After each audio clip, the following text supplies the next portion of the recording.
Meus irmãos, nós passaremos agora a leitura e a exposição da palavra de Deus. Eu convido você para abrir a sua Bíblia, primeiro livro de Samuel. Nós leremos alguns versículos do capítulo 3, mas a exposição de hoje se concentra no capítulo 2, verso 12, até o verso 36, e no capítulo 3 inteiro. Você pode abrir a sua Bíblia e também acompanhar a leitura que está sendo exposta aqui à frente comigo. Nos diz assim a palavra de Deus: o jovem Samuel servia ao Senhor perante Eli. Naqueles dias a palavra do Senhor era muito rara. As visões não eram frequentes.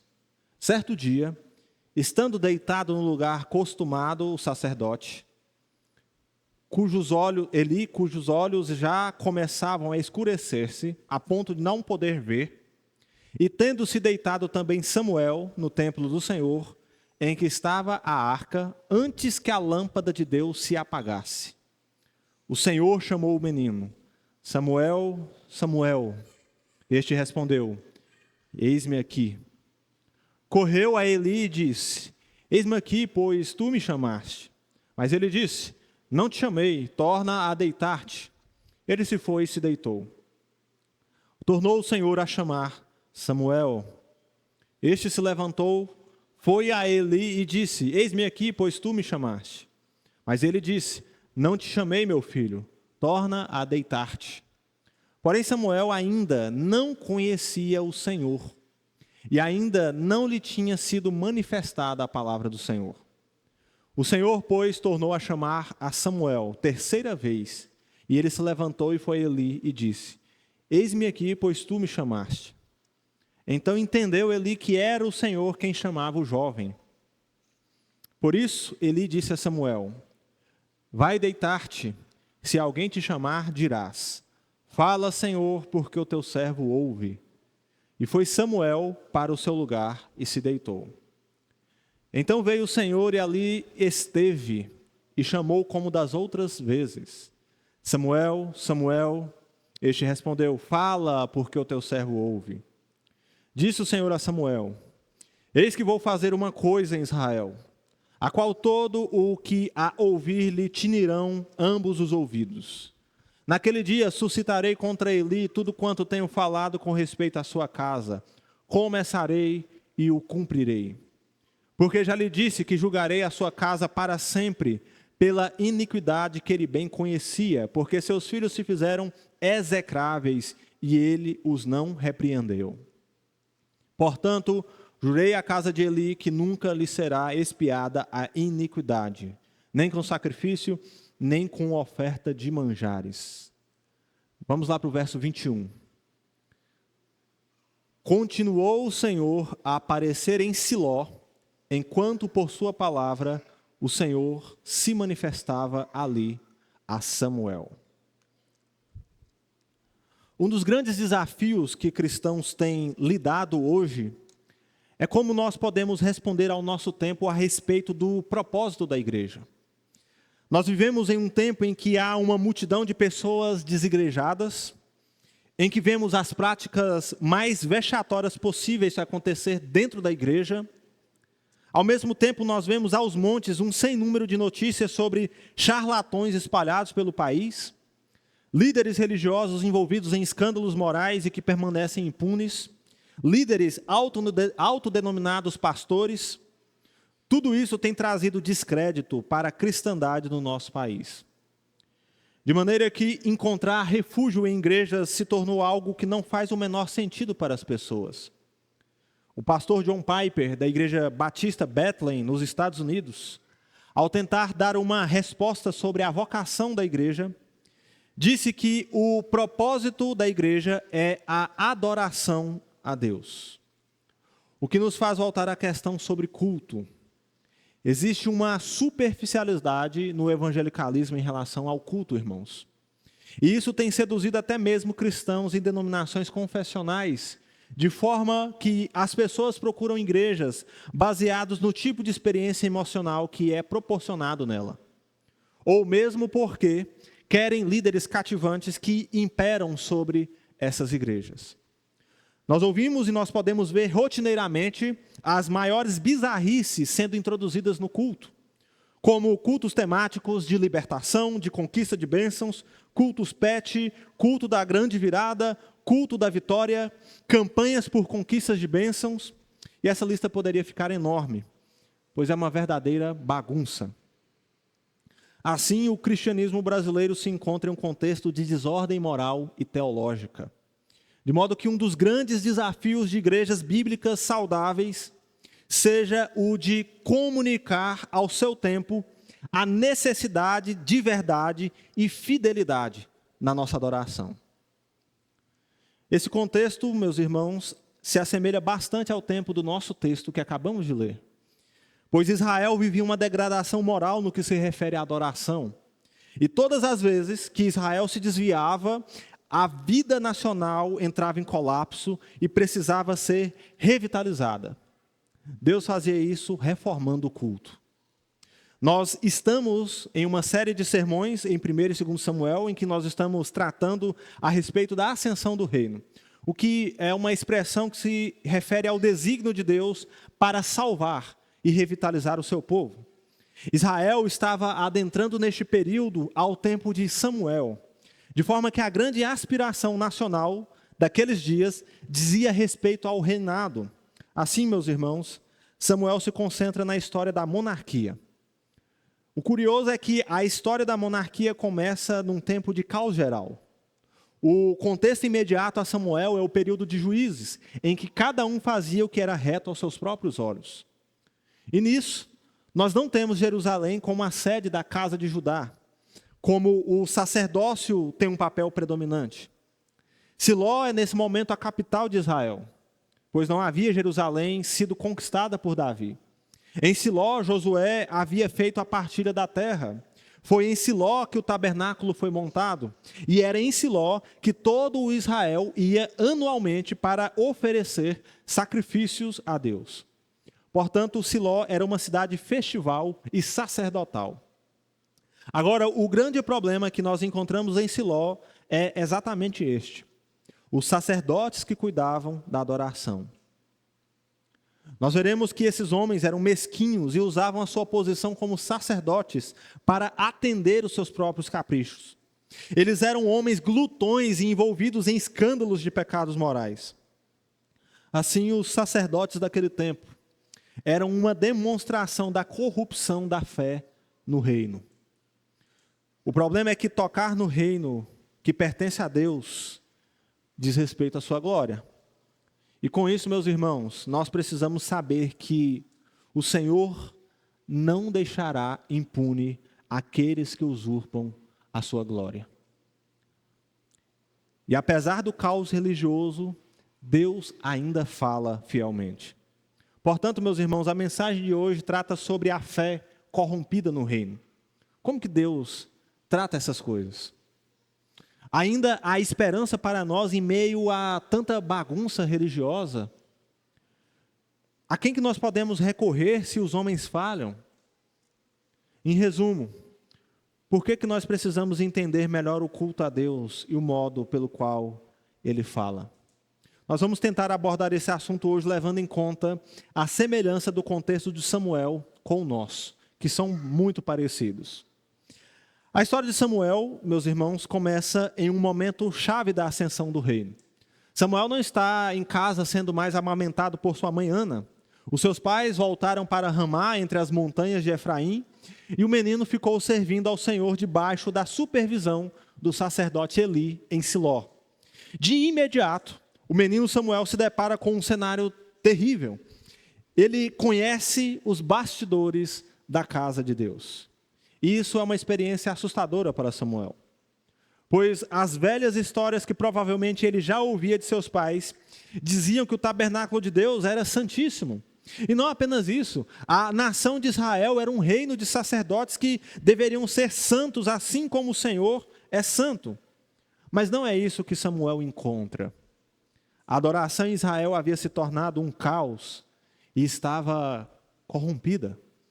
Os pastores eram um infortúnio e promoviam miséria espiritual para Israel. Eli era pai de Hofni e Finéias. Seus filhos eram os pastores auxiliares para o velho sacerdote. Mas a nossa história diz que os filhos de Eli eram homens malignos e não se importavam com o Senhor. 1 Samuel 2, verso 12. Eles eram verdadeiros filhos de Belial, como o texto hebraico diz. A sua índole era tão perversa que o seu caráter era como o dos demônios. Eles eram tão imorais a ponto de profanar o culto a Deus e não haver arrependimento nos seus corações. Hofni e Finéias serviam no templo e faziam todas as atividades regulares dos sacerdotes, mas eles não conheciam o Senhor. A sua vida litúrgica era uma fachada, apenas uma formalidade exterior, mas os seus corações eram duros como pedras. Esses jovens sacerdotes agiam mal como oficiantes do tabernáculo, porque não respeitavam a liturgia do culto estabelecida por Deus. Veja só como era o procedimento de Hofni e Finéias, no capítulo 2. Todo Israel vinha até Siló para adorar a Deus. Esse é um ponto. E enquanto a carne para as ofertas ainda estavam sendo preparadas, Hofni e Finéias ordenavam que um dos servos do tabernáculo pegasse um grande garfo com 3 dentes e enfiasse na panela. E tudo aquilo que saía naquele garfão era levado para os sacerdotes. Mas não parava por aí. Antes mesmo que a carne fosse preparada e a gordura fosse queimada como oferta ao Senhor, o servo do sacerdote vinha correndo e ordenava o adorador a entregar um pedaço de carne crua a ele. E caso houvesse alguma objeção, o adorador era ameaçado. Se necessário, a carne seria tomada à força das suas mãos. Qual que era o problema disso?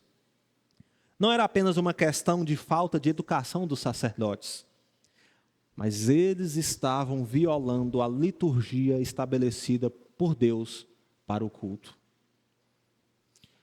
A descrição feita pelo texto sobre o que estava acontecendo nos mostra que Hofni e Finéias estavam corrompendo um tipo específico de sacrifício, as chamadas ofertas pacíficas.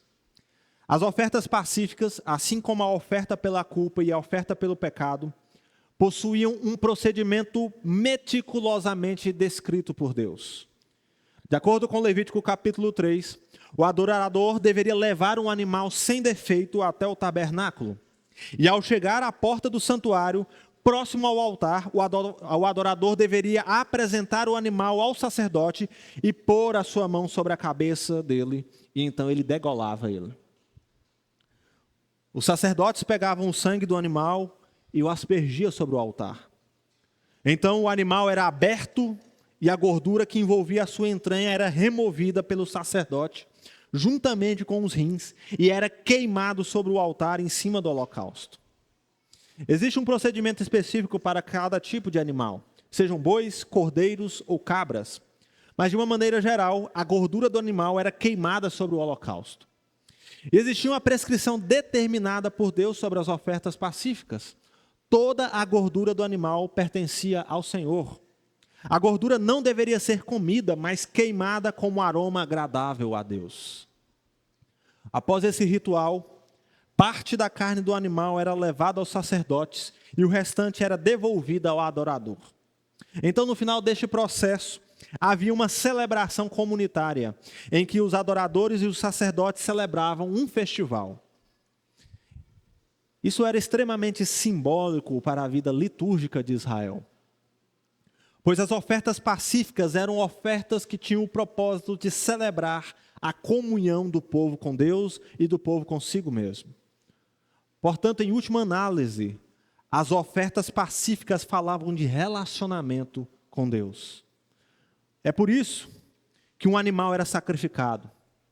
As suas carnes serviam de alimento para as tendas, mas existe um significado maravilhoso nisso. Pois o ato do adorador colocar a sua mão sobre a cabeça do animal e então derramar o seu sangue nos mostra que só há relacionamento entre o povo e Deus quando há remissão e derramamento de sangue. Quando há remissão de pecados. Só há paz entre o homem e Deus quando o sangue é derramado. Você conhece alguma história que fala sobre isso? Então veja, Hófni e Finéias profanavam o culto. Os sacrifícios não eram coisas para serem feitas com desleixo, porque é o culto a Deus. Ainda assim, os filhos de Eli atropelavam a liturgia estabelecida por Deus. Antes mesmo de o ritual do sacrifício acabar, esses sacerdotes correndo tomavam a carne crua. Eles não esperavam a gordura ser queimada, nem esperavam isso. Hófni e Finéias estavam quebrando o procedimento que Deus determinou, e eles estavam tomando a porção que pertencia a Deus para si próprios. Esses homens estavam roubando a Deus. Porém, Deus não aceita um culto desleixado. Graças a esses jovens pastores infiéis, o culto do povo de Deus era nulo. O pecado não era propiciado devidamente. Não havia, portanto, paz com Deus. Era, pois, muito grave o pecado desses moços diante do Senhor, porque eles desprezavam a oferta do Senhor. Capítulo 2, verso 17. Assim, meus irmãos, nós aprendemos a primeira grande verdade da nossa história. Deus exige um culto fiel a Ele. O culto não é uma brincadeira para Deus, pois para o Senhor o culto trata-se nada mais, nada menos do que a glória do seu nome. Um culto fiel precisa responder, irmãos, devidamente 3 perguntas. Por que nós oferecemos culto? Isso fala da nossa motivação. Deus olha o coração humano e conhece o que se passa dentro de nós. Ele sabe como nós chegamos cada domingo para cultuá-lo. Ele conhece se há verdade em nós. Ele sabe se os nossos corações são de fato convertidos a Ele. Deus conhece cada coisa que nós alimentamos no coração. Como que nós oferecemos culto? Essa pergunta fala sobre durante o culto. Deus determina como Ele é adorado, pois o culto não é nosso. O culto pertence a Deus. Ele não aceita nada além ou nada aquém daquilo que o Senhor diz em sua palavra. Hófni e Finéias estavam corrompendo o culto exatamente porque a maneira pela qual estavam conduzindo as ofertas e sacrifícios de Israel atendia a sua própria conveniência. Isso é um alerta para nós. Porque Deus está atento ao tipo de adoração que nós oferecemos. Mas o que nós fazemos depois? Quando nós saímos daqui? Certamente essa é uma pergunta que não estamos acostumados a responder. Porque pensamos que o culto é apenas um detalhe da semana. Mas Deus nos mostra, meus irmãos, que o culto é algo fundamental que deve afetar cada área da nossa vida. Portanto, a adoração a Deus envolve o que fazemos depois que saímos daqui. Como vivemos nos nossos lares, como somos como maridos, como somos como esposas, como somos como filhos.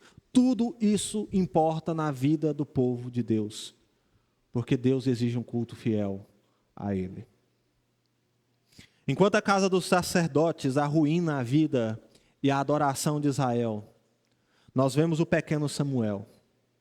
Ainda menino, Samuel já servia nas atividades do culto do povo de Deus. E ele ministrava diante do Senhor, vestido, feito gente grande. Ele usava uma estola sacerdotal de linho. À medida que ele crescia, veja só Samuel no culto a Deus. À medida que ele crescia, Elcana e Ana, os pais de Samuel, o encontravam ano a ano. E Ana levava uma pequena túnica para o seu filho quando seu marido ia sacrificar. E Eli, por ocasião dos sacrifícios, abençoa ela, porque Ana deu o filho que pediu ao Senhor para servi-lo. Deus traria filhos e filhas a ela.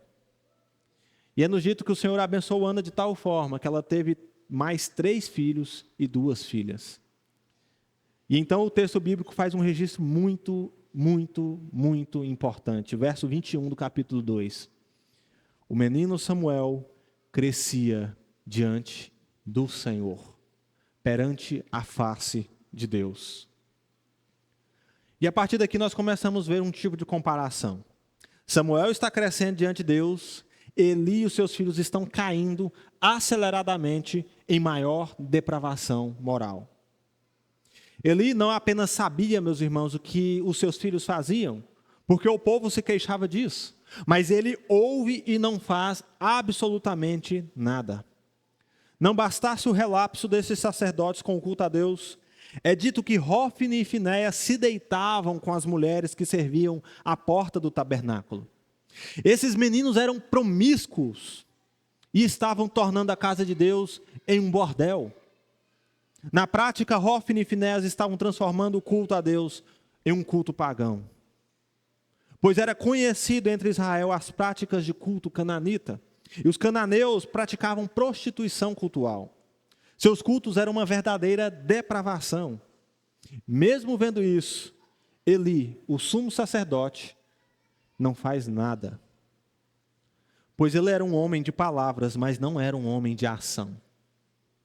Ele chega a advertir seus filhos, dizendo que ouvia de todo o povo de Israel sobre as suas práticas imorais.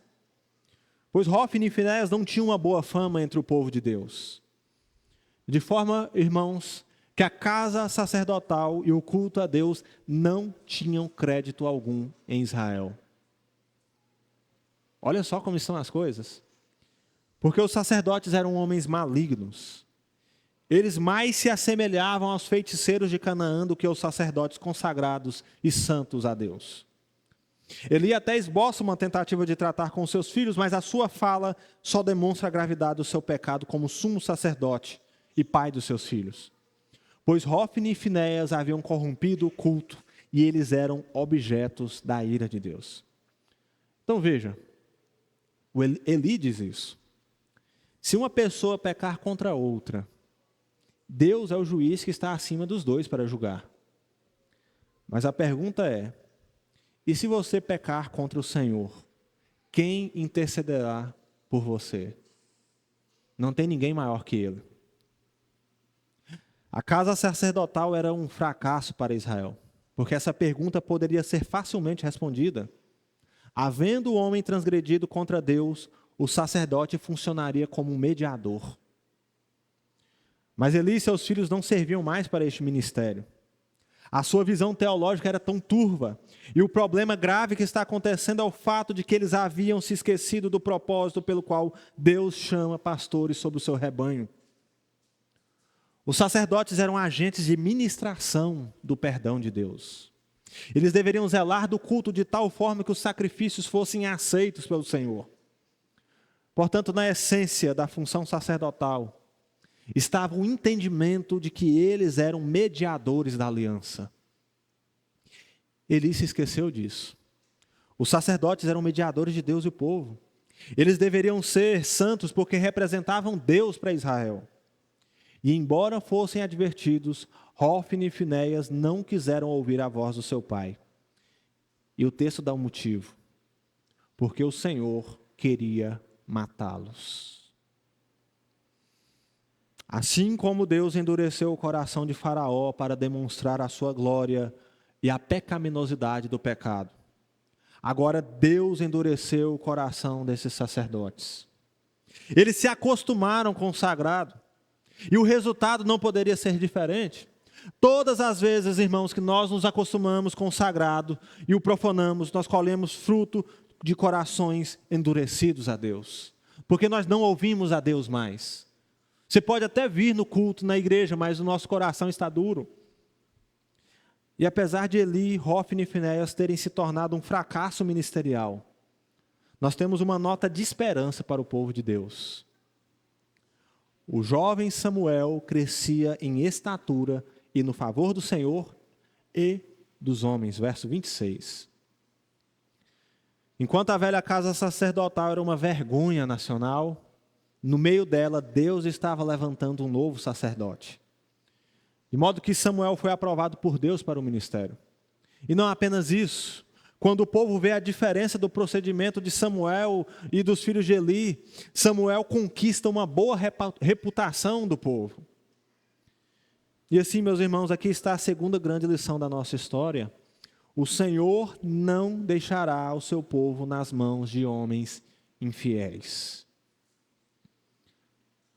A igreja é o povo de propriedade exclusiva de Deus, como nos diz o apóstolo Pedro. Nós fomos resgatados com o precioso sangue do Senhor Jesus, que é o Cordeiro sem mácula. Isso significa, irmãos, que Deus olha para aqueles que estão sob o seu povo, de forma que homens infiéis que se passam por servos de Deus, mas na verdade destroem um rebanho, serão achados pelo Senhor. Charlatões de vidas imorais e que se passam por pastores do rebanho serão encontrados no devido tempo. Pois se alguém destruir o santuário de Deus, Deus o destruirá. 1 Coríntios 3, verso 17. O Senhor não deixará barato para aqueles que intentam contra o rebanho de Cristo. Num contexto em que o charlatanismo e os falsos profetas têm aumentado aos montes, irmãos. Isso é uma advertência para esses homens. Agora nós, como igreja de Jesus, precisamos nos lembrar que Deus está comprometido com a sua glória. Ele não está de braços cruzados e ficará sem fazer nada. Pois ao passo que, de fato, os falsos profetas estão por aí, é inegável. Deus levanta homens fiéis à sua palavra para pastorear o rebanho. Há um remanescente fiel. Veja, enquanto Hofni e Finéias abusavam do povo, Deus preparava um sacerdote e um profeta debaixo dos seus narizes. Assim, meus irmãos, nós precisamos nos lembrar que apesar do caos religioso que o evangelicalismo brasileiro vive, existe um remanescente fiel que continuará pregando a verdade.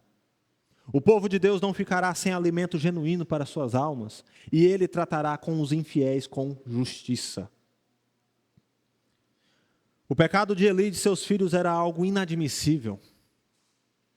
Então Deus moveu um homem, um profeta, para sentenciar aquela depravação. Os profetas, meus irmãos, eram guardiões da aliança. Sempre que o povo de Deus se desviava, ou os sacerdotes que deveriam ensinar a lei eram infiéis, o Senhor levanta homens.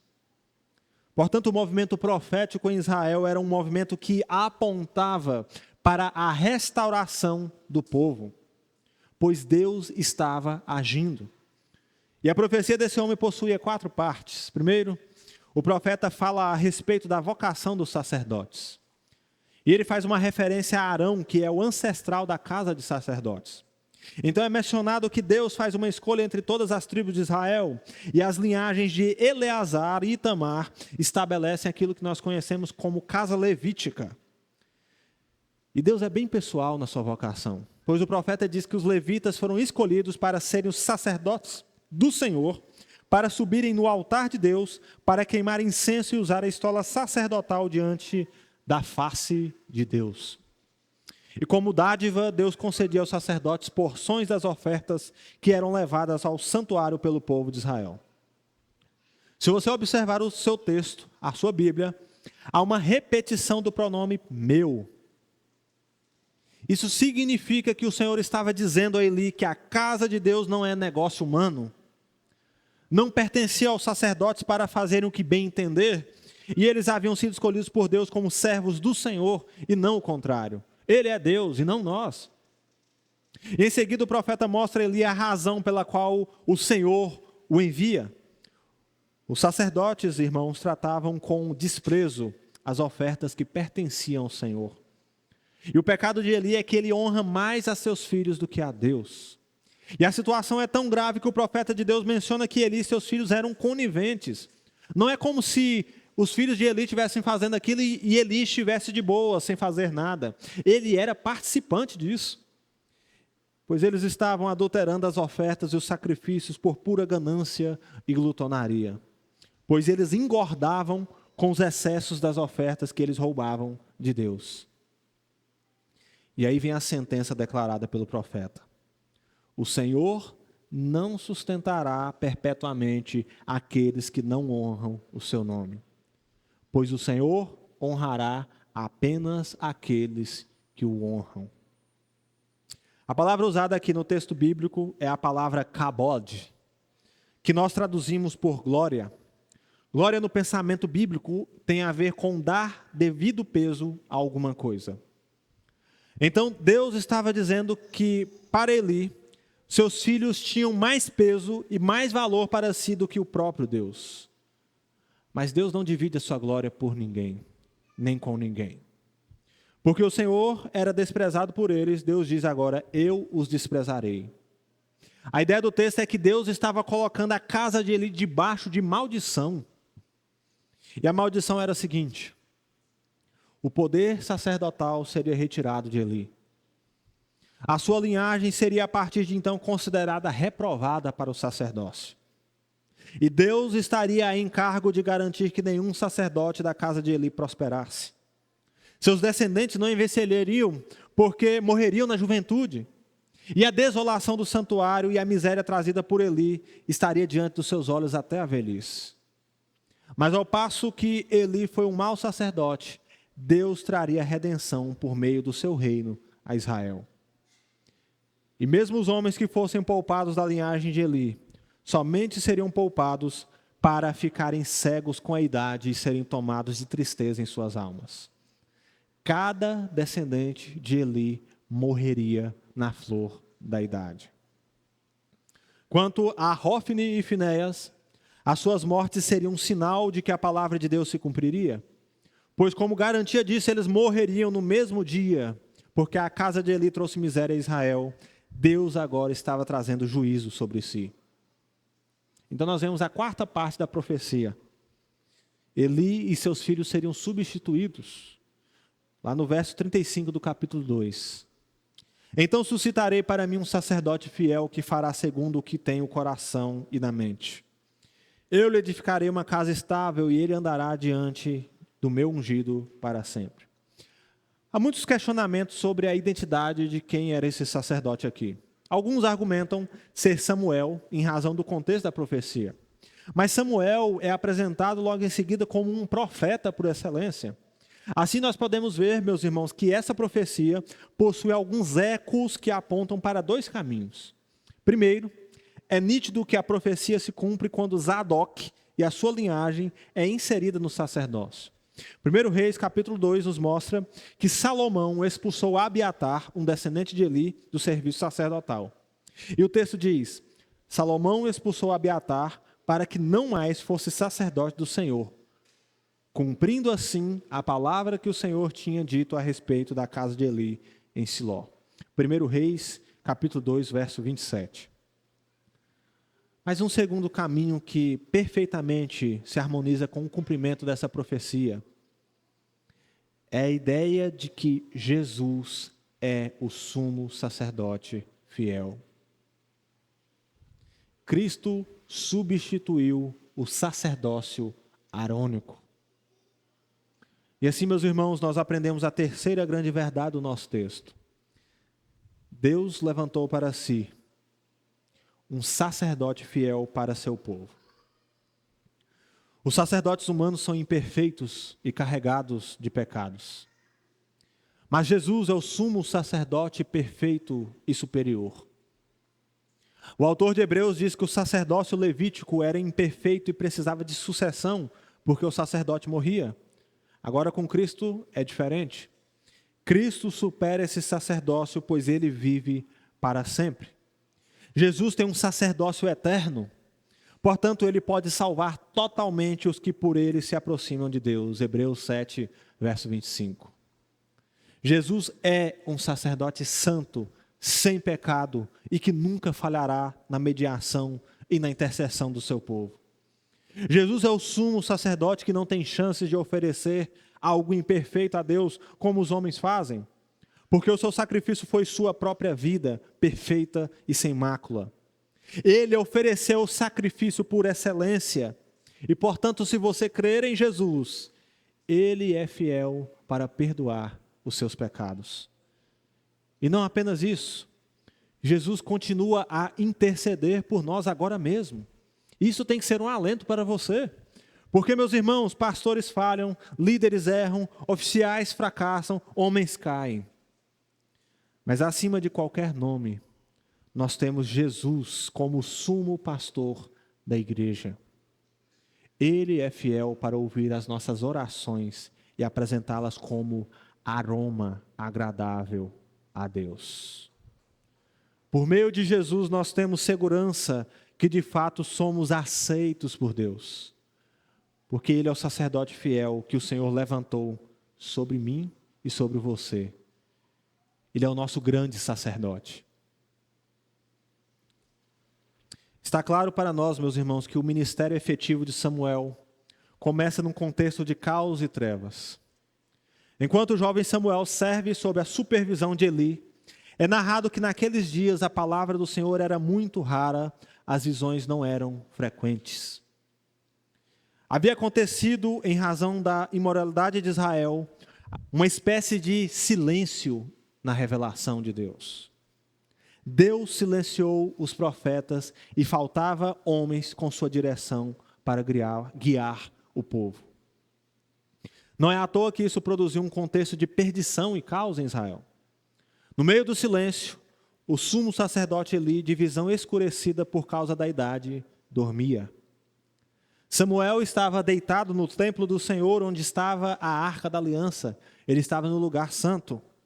E antes que a lâmpada de Deus se apagasse, o Senhor chama Samuel.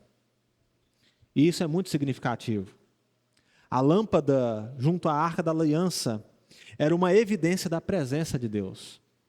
Ela significava a luz completa da presença divina que representava a glória de Deus para o seu povo. Apesar do fracasso e da desobediência sacerdotal, lá está Samuel, onde estava a arca da aliança. Aquele era um lugar santíssimo. E Samuel vigiava o local. Então nós vemos uma das cenas mais impressionantes acontecendo a uma criança. Samuel ouve uma voz chamando ele firmemente. Samuel, Samuel. Uma criança. Ele fica confuso porque pensa que o velho sacerdote Eli estava chamando ele. Então, como moço obediente, ele se levanta correndo e vai até Eli. Mas o velho Eli, cansado dos seus dias, já sem muito interesse pelas coisas, afinal o Senhor não falava mais com ele, diz a Samuel: eu não chamei você, meu filho, vai se deitar.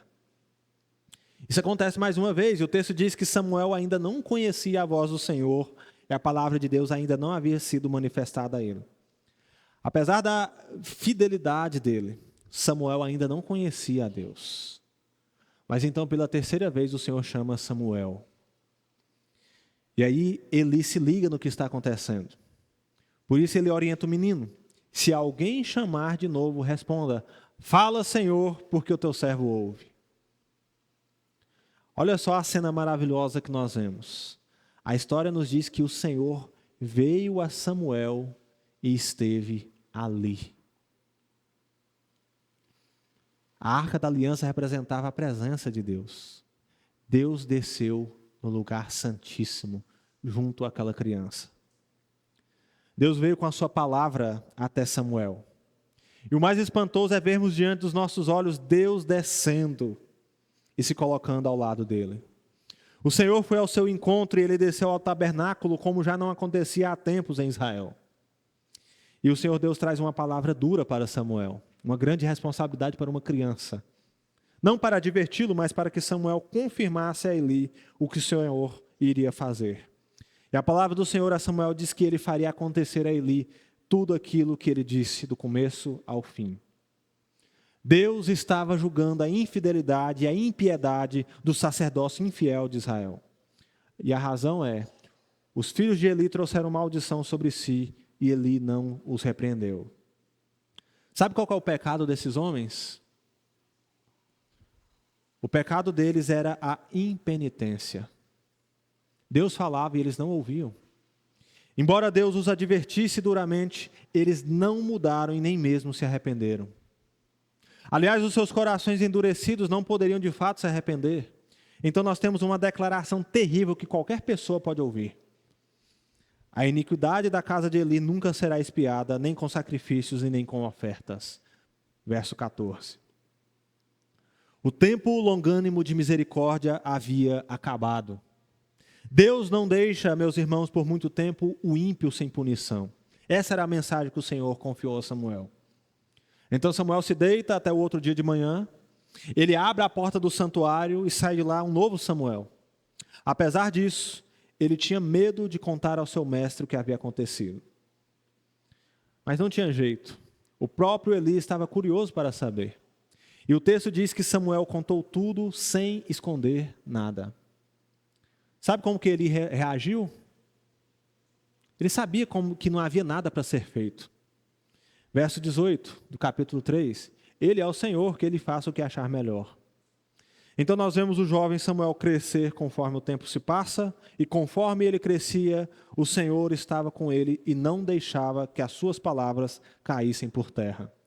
Todo o Israel reconheceu que Samuel era confirmado como um profeta.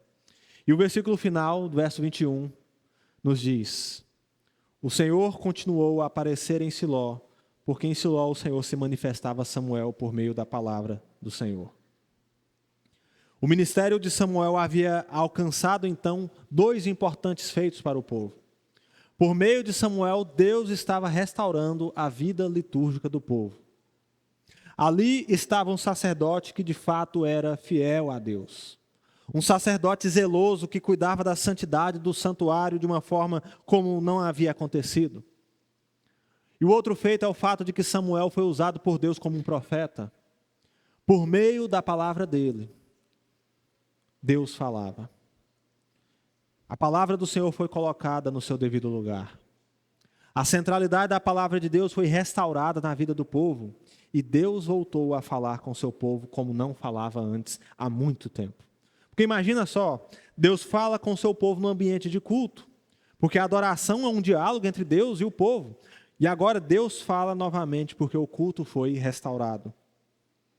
E aqui, meus irmãos, nós temos a 4ª grande verdade do nosso texto. A palavra de Deus chega até nós.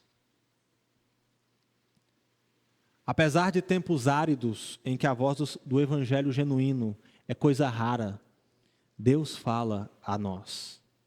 A sua palavra foi dada à igreja para que não ficássemos sem luz em tempos de trevas.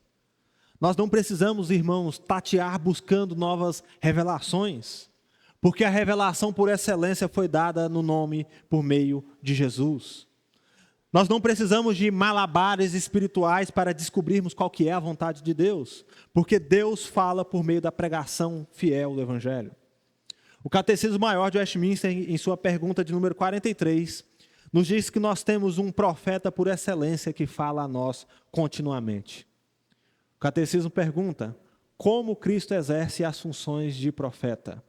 E a resposta é a seguinte: Cristo exerce as funções de profeta, revelando à igreja em todos os tempos, pelo seu Espírito e palavra, por diversos modos de administração, toda a vontade de Deus em todas as coisas concernentes à edificação e salvação.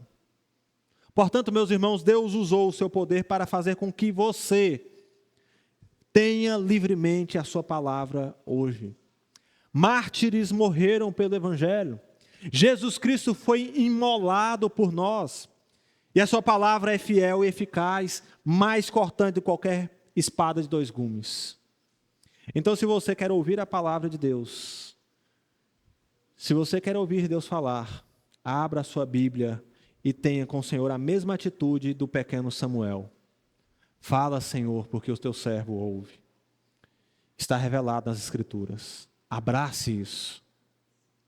Assim, meus irmãos, apesar de tempos desafiadores, a fé e a adoração genuína, nós devemos nos lembrar que Deus quer um culto fiel da sua igreja. E que apesar dos falsos mestres que existem por aí, o Senhor não deixará o seu povo nas mãos de homens infiéis, porque Ele trará justiça e já levantou um sacerdote e profeta fiel que anuncia a sua vontade perfeitamente, e o seu nome é Jesus. Portanto, não tenha dúvidas, Deus está falando a nós. Deixe-me encerrar trazendo algumas aplicações. Primeiro, o culto que nós precisamos é aquele que agrada a Deus. Nós não precisamos, irmãos, de cultos temáticos repletos de apresentações que são mais entretenimento do que genuína adoração. Nós não precisamos procurar culto como quem olha um cardápio num restaurante. Pois a nossa preocupação maior deve ser a glória de Deus, e o culto é simples. O culto exige uma coisa de nós: fidelidade. O culto deve ser encharcado da palavra de Deus. Todas essas coisas, irmãos, são estabelecidas por Deus para a nossa própria proteção. E se você entender que o culto que você precisa estar presente é aquele que agrada a Deus, você renderá a glória devida ao nome do Senhor. Preocupe-se mais com a obediência, o zelo na adoração e a fidelidade à palavra de Deus. Meus irmãos, danças, teatros, mensagens motivacionais e terapêuticas são apenas um anestésico para a alma. Cultos centrados em nossos caprichos serão apenas para definhar a alma. Então o culto não se trata sobre pesquisa de opinião popular, mas da glória que é dada ao Deus Santíssimo, que exige nada menos que fidelidade de nós. O culto que agrada a Deus, essa deve ser a nossa preocupação. Em segundo lugar, lembre-se que o sumo pastor da sua alma é Jesus. Muitas vezes nós somos tentados, meus irmãos, a cultuar personalidades. Nós achamos que líderes famosos e homens de grandes instituições são mais dotados de poder que outros. E assim nós vemos uma tendência de pessoas buscando satisfação pessoal em líderes. O problema é que quando esses líderes, erram, quando esses líderes caem, a nossa casa cai junto. Há muitas pessoas que fogem das igrejas brasileiras exatamente porque se acostumaram com um culto personalista. Pois nós começamos a ovacionar pessoas, mas Deus honrará apenas aqueles que honram o seu nome, meus irmãos. Por isso, lembre-se que apesar do caos moral do nosso tempo, Jesus é o sumo sacerdote que as nossas almas precisam. Isso ensina a nós, meus irmãos, que minha presença na igreja independe de pastor, que o que eu procuro em uma igreja não é personalidade, mas fidelidade. Porque Jesus Cristo, Ele sim, Ele é o sumo pastor da minha alma. E se eu sei que Jesus é o sumo pastor da minha alma, eu sei que eu estou sendo muito bem cuidado, porque ninguém pode cuidar de você como Jesus.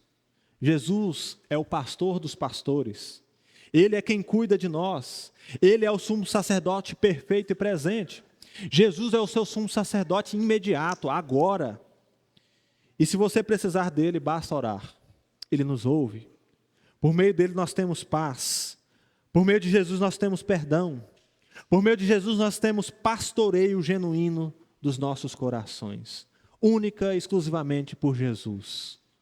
Os homens que estão aqui, irmãos, nós, pastores, somos falhos. Mas Jesus cuida da sua alma como ninguém pode cuidar. Apesar de nós. Apesar de nós. Em terceiro e último lugar, nas crises da sua vida, o que você precisa é da palavra de Deus. Você não precisa de uma mensagem que massageie o seu eu interior. Você precisa do bálsamo que somente a palavra de Deus pode dar. É a palavra de Deus que é o leite genuíno que pode nutrir a sua alma. Portanto, meus irmãos, você precisa ser imergido na palavra de Deus. Leia continuamente a palavra de Deus. Fale da palavra de Deus com outras pessoas. Como seria bom, meus irmãos, se nós cristãos falássemos mais sobre a palavra de Deus do que das nossas críticas ou as nossas conversas superficiais. Você precisa ouvir semanalmente a pregação fiel da palavra de Deus. Você tem noção disso? O seu coração precisa ser exposto à pregação genuína da palavra, ou a sua alma secará. Por isso a nossa esperança está em ouvir a palavra de Deus. Nós não precisamos de popularidade, de cultos animados que seguem as últimas tendências da moda, ou de invenções. Nós precisamos da palavra de Deus. Hoje nós não temos um Samuel ou os antigos profetas, mas como nos diz os primeiros versículos de Hebreus, havendo Deus outrora falado muitas vezes e de muitas maneiras aos pais pelos profetas, nesses últimos dias nos falou pelo Filho, a quem constituiu herdeiro de todas as coisas, pela qual também fez o universo. Ele que é o resplendor da glória e a expressão exata do seu ser. Nós temos Jesus, meus irmãos, que fala a nós. A pergunta é: você confia em Jesus? O seu coração já descansou na salvação que há nele? Você já se comprometeu de fato com esse Cristo que chama você hoje? Pois a mensagem para você hoje é: venha. Você que tem sede, venha. Você que já se decepcionou diversas vezes com os homens, venha. Pois Jesus é a palavra de Deus que veio a nós. Ele é o Deus que fala ainda hoje à sua igreja. Ouça a voz de Deus. Oremos ao Senhor.